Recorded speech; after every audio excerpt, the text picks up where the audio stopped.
जब हम पहले केले की खेती कर रहे थे तो मुख्य समस्या केवल बेचने की थी।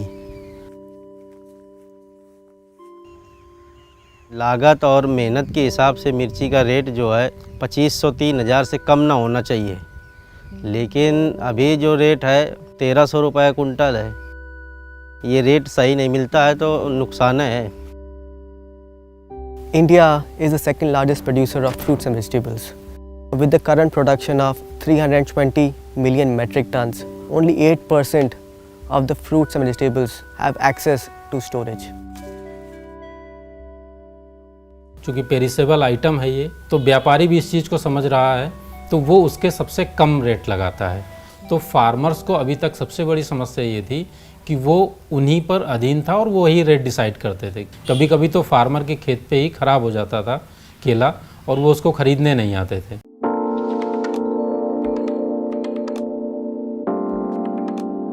New Leaf's vision was to provide access to refrigeration across 5 lakh Indian villages, and the aim was to use a source of energy that is available uninterrupted for 365 days. So instead of burning the crop residue in the open fields, they can use it in green chill and produce cooling. A green chill cold room has multiple uses like cold storage, pre-cooling, ripening, or dehydrating of fruits and vegetables. A storage facility, farmer can aggregate and hold the produce until and unless he gets the right price from the market.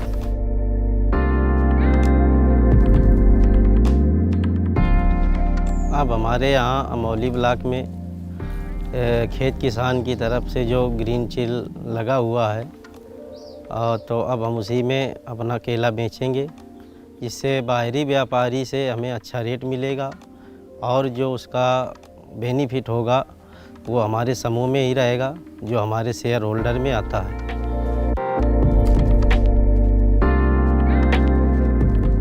With the help of the IEN program and Social Alpha, New Leaf was able to reach out to various farmer producer organizations and players in the horticulture supply chain that could directly benefit the small and marginal farmers.